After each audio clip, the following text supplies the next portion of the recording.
भारत के वैज्ञानिकों का कमाल, रेगिस्तान में बना डाली बिना पानी के बिजली। सोचिए एक ऐसी जगह के बारे में जहां मीलों दूर तक सिर्फ रेत ही रेत है, जहां सूरज की गर्मी इतनी तेज है कि वहां खड़े रहना भी मुश्किल हो जाए, जहां पानी की एक बूंद ढूंढना भी एक चुनौती है। ऐसी जगह को हम आमतौर पर बंजर या किसी काम का नहीं मानते हैं ना, लेकिन अगर मैं आपसे कहूं कि यह बंजर जमीन, यही झुलसती हुई गर्मी आने वाले वक्त में भारत की सबसे बड़ी ताकत बनने वाली है, तो क्या आप यकीन करेंगे? आज भारत के रेगिस्तानों में, राजस्थान और गुजरात के इन खाली पड़े मैदानों में एक ऐसी क्रांति आ रही है जो न सिर्फ हमारे देश को बल्कि पूरी दुनिया को ऊर्जा उत्पादन का एक नया रास्ता दिखा रही है। हम बात कर रहे हैं दुनिया के सबसे बड़े सोलर और हाइब्रिड एनर्जी पार्क्स की। ये वो जगह जहां जो बातें कभी सिर्फ विज्ञान की कहानियों में होती थी, वो अब हकीकत बन चुकी है। आज के इस वीडियो में हम चलेंगे भादला के तपते हुए रेगिस्तान और कच्छ के सफेद रण में और जानेंगे कैसे भारत अपने रेगिस्तानों को स्वच्छ ऊर्जा के केंद्र में बदल रहा है। तो बने रहिए वीडियो के अंत तक। इस तकनीक के लिए रेगिस्तान ही क्यों चुना गया? सबसे पहले ये समझना जरूरी है कि इन बड़े प्रोजेक्ट्स के लिए राजस्थान और गुजरात के रेगिस्तानों को ही क्यों चुना गया। इसके पीछे का विज्ञान बहुत सरल लेकिन बहुत शक्तिशाली है। सौर ऊर्जा यानी सोलर एनर्जी बनाने के लिए हमें चाहिए सूरज की धीमी रोशनी। राजस्थान का भादला क्षेत्र हो या गुजरात का कच्छ, यहाँ साल के 365 दिन में लगभग 300 से ज्यादा दिन सूरज अपनी पूरी ताकत से चमकता है। यहाँ बादलों या बारिश की रुकावट बहुत कम होती है। दूसरी तरफ कच्छ जैसे तटीय इलाकों में हवा की गति बहुत तेज होती है, जो विंड टरबाइन चलाने के लिए एकदम सही है। लेकिन सबसे बड़ा कारण है जमीन की उपलब्धता। इतने बड़े प्रोजेक्ट्स के लिए हजारों एकड़ जमीन की जरूरत होती है। रेगिस्तानों में ऐसी बंजर जमीन आसानी से मिल जाती है जिससे खेती बाड़ी पर कोई असर नहीं पड़ता। यह कुदरत का एक बेहतरीन तालमेल है। कुदरत ने हमें जो रिसोर्सेज दिए हैं, हम उसका बेहतरीन इस्तेमाल कर रहे हैं। भादला सोलर पार्क। चलिए सबसे पहले चलते हैं राजस्थान के जोधपुर जिले में, जहां स्थित भादला सोलर पार्क। जब आप ऊपर से या सैटेलाइट की तस्वीरों से ये जगह देखते हैं तो ऐसा लगता है मानो रेत के बीच एक नीला समंदर बिछ गया हो, लेकिन यह पानी नहीं, यह लाखों सोलर पैनल्स है। भादला सोलर पार्क आज की तारीख में दुनिया की सबसे बड़ा चालू और मौजूदा सोलर पार्क है। इसका आकार 14,000 एकड़ से भी ज्यादा है, जो कि कई बड़े शहरों के बराबर है। यहाँ का तापमान गर्मियों में 50 डिग्री सेल्सियस तक पहुँच जाता है। ऐसी गर्मी में इंसान का काम करना मुश्किल है, इसलिए यहाँ आधुनिक तकनीक का उपयोग किया जाता है। यहाँ पैनल्स को साफ करने के लिए पानी का इस्तेमाल कम और रोबोटिक सफाई प्रणाली का इस्तेमाल ज्यादा होता है। ये रोबोट अपने आप पैनल्स पर से धूल हटाते हैं ताकि बिजली का उत्पादन ज्यादा से ज्यादा हो सके। भादला की कुल क्षमता 2245 मेगावाट है। ये इतनी बिजली है कि इससे लाखों घरों को रोशन किया जा सकता है। भादला ने साबित कर दिया है कि अगर इरादे मजबूत रखे जाएं तो सबसे कठिन परिस्थितियों को भी चमत्कार में बदला जा सकता है।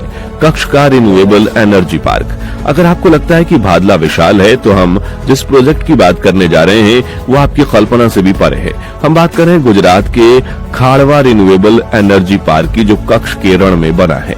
दोस्तों, यह सिर्फ भारत का नहीं बल्कि दुनिया का सबसे बड़ा रिन्यूएबल एनर्जी पार्क बनने जा रहा है। इसका पैमाना बड़ा है, इसे अंतरिक्ष से भी देखा जा सकता है। जरा आंकड़े सुनिए। यह पार्क 72,600 हेक्टेयर में फैला है। अगर मैं आसान शब्दों में कहूं तो इसका आकार सिंगापुर देश के बराबर है। जी हाँ, पूरा का पूरा सिंगापुर इस पार्क के अंदर आ सकता है। जब ये पूरी तरह बन जाएगा तो इसकी क्षमता 30 गीगावाट की होगी। यह इतनी विशाल ऊर्जा है कि यह कई छोटे देशों की कुल बिजली की जरूरत से भी ज्यादा है। यहाँ की खासियत यह है कि यहाँ एक हाइब्रिड पार्क है। यहाँ सिर्फ सोलर पैनल नहीं लगेंगे बल्कि बड़ी बड़ी पवन चक्कियां भी लगेंगी। कच्छ का रण, जो अपने सफेद रेत के लिए मशहूर है, अब ग्रीन एनर्जी की वैश्विक राजधानी बनने जा रहा है। प्रधानमंत्री नरेंद्र मोदी जी ने इस प्रोजेक्ट की नींव रखते वक्त कहा था कि यह पार्क पर्यावरण सुरक्षा की दिशा में भारत का सबसे बड़ा योगदान होगा। बिजली के आने जाने की समस्या का समाधान, 24/7 बिजली। अब आपके दिमाग में एक सवाल जरूर आ रहा होगा कि सोलर पैनल तो तभी काम करते हैं जब सूरज चमक रहा हो, रात में क्या होगा? या जब हवा चलनी बंद हो जाए तो विंड टरबाइन कैसे घूमेंगे।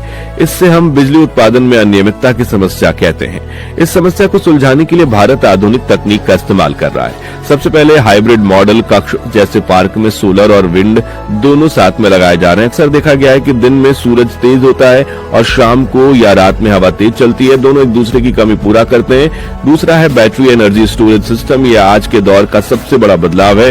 हम विशाल बैटरियां लगा रहे हैं जो दिन की बची हुई बिजली को जमा कर लेती है और रात में जब जरूरत हो तो उसे सप्लाई करती हैं।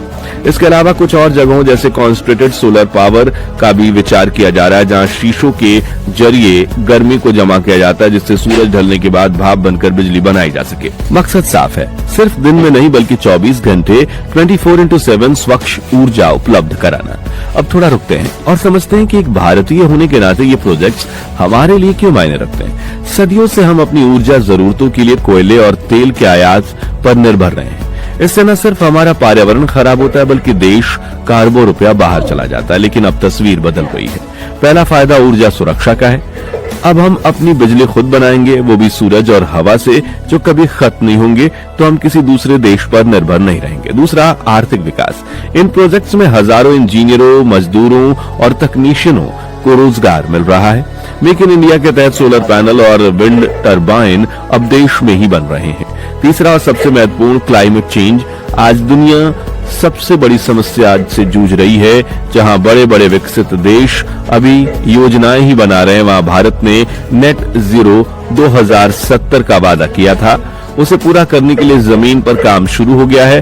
भारत आज दुनिया को दिखा रहा है कि विकास और पर्यावरण सुरक्षा के साथ साथ चल सकते हैं। पर आज हर भारतीय को गर्व होना चाहिए कि हमारा देश एनर्जी कस्टमर से एनर्जी प्रोड्यूसर बनने की राह पर है। भारत के वैज्ञानिकों की ताकत।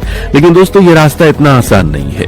इन प्रोजेक्ट्स को बनाना इंजीनियरिंग की दुनिया में किसी चमत्कार से कम नहीं है। सोचिए, कक्ष में रण में जमीन दलदली है, वहां भारी मशीनों को ले जाना और भारी भरकम विंड टरबाइन खड़े करना कितना मुश्किल काम है। उसके बाद आता है ट्रांसमिशन की चुनौती। बिजली बनाना एक बात है, लेकिन उसे वहां से हजारों किलोमीटर दूर शहरों तक पहुंचाना दूसरी बात। इसके लिए भारत सरकार ग्रीन एनर्जी कॉरिडोर बना रही है। यह विशाल हाई वोल्टेज तारों का एक जाल है जो इन रेगिस्तानों में बनी बिजली को हमारे घरों तक पहुंचाएगा। पानी की कमी और रेतीले तूफान भी बड़ी चुनौती पैदा करते हैं, लेकिन हमारे इंजीनियर्स ने इसका भी तोड़ निकाल दिया है। पानी के बिना सफाई करने वाले रोबोट्स और तूफान से सुरक्षित ढांचे बनाकर हमने दिखा दिया है कि भारत की इंजीनियरिंग क्षमता किसी से कम नहीं है। Future of India. कहानी यहाँ खत्म नहीं होती। सोलर पार्क्स सिर्फ बिजली नहीं बनाएंगे बल्कि ये भारत के ग्रीन हाइड्रोजन मिशन का आधार बनेंगे।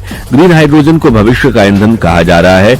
इस ईंधन को बनाने के लिए पानी को तोड़ने हेतु बहुत सारी स्वच्छ बिजली चाहिए होती है। राजस्थान और गुजरात कि ये पार्क्स वही सस्ती और स्वच्छ बिजली देंगे जिससे हम ग्रीन हाइड्रोजन बना सके। इसका मतलब है कि आने वाले वक्त में हमारी गाड़ियां, कारखाने और यहां तक कि ट्रेनें भी इसी रेगिस्तान की धूप से चलेंगी। ये रेगिस्तान जो कभी खामोश थे अब भारत की अर्थव्यवस्था के इंजन बनेंगे। दोस्तों, भारत के ये विशाल सोलर और विंड पार्क्स सिर्फ लोहे, कांच और तारों का ढांचा नहीं है। ये जीता जागता सबूत है इंसानी हौसले का। हमने रेत को सोना बनाया है। हमने सूरज की तपिश को शक्ति में बदला है। राजस्थान और गुजरात के ये प्रोजेक्ट्स दुनिया के लिए एक मिसाल है कि अगर हम प्रकृति के साथ मिलकर चलें तो हम एक सुरक्षित और उज्जवल भविष्य बना सकते हैं। उम्मीद है आपको भारत की इस ऊर्जा क्रांति का वीडियो पसंद आया होगा। इस वीडियो को शेयर कीजिए ताकि हर भारतीय को पता चल सके कि हमारा देश कितनी तेजी से आगे बढ़ रहा है। कमेंट करके बताएं कि आपको लगता है कि सोलर एनर्जी ही हमारा भविष्य है। और हाँ, चैनल को सब्सक्राइब करना ना भूलें क्योंकि हम ऐसी जानकारी से भरे वीडियो लाते रहेंगे। जय हिंद, जय भारत। ये अपने भारत में रेगिस्तान, गुजरात ऐसे जो बहुत इलाके हैं जहाँ पे मैदान रेगिस्तान पड़ा है, वहाँ पे सरकार इसका उपयोग कर रहे हैं। पहले ऐसा नहीं लग रहा था कि उपयोग हो पाए, मगर अभी सरकार आ रही है तो इसमें सरकार में सब उपयोग कर रहे हैं। हर जगह पे खाली पड़ा रेगिस्तान, वहाँ पे कुछ न कुछ भारत के लिए बना रहे हैं। ठीक है ना। तो ये प्रोजेक्ट आपको कैसा लगा, अच्छा लगा हो तो हम कमेंट में राय जरूर बताएं। ऐसा वीडियो आपके लिए जरूर लाएंगे। जय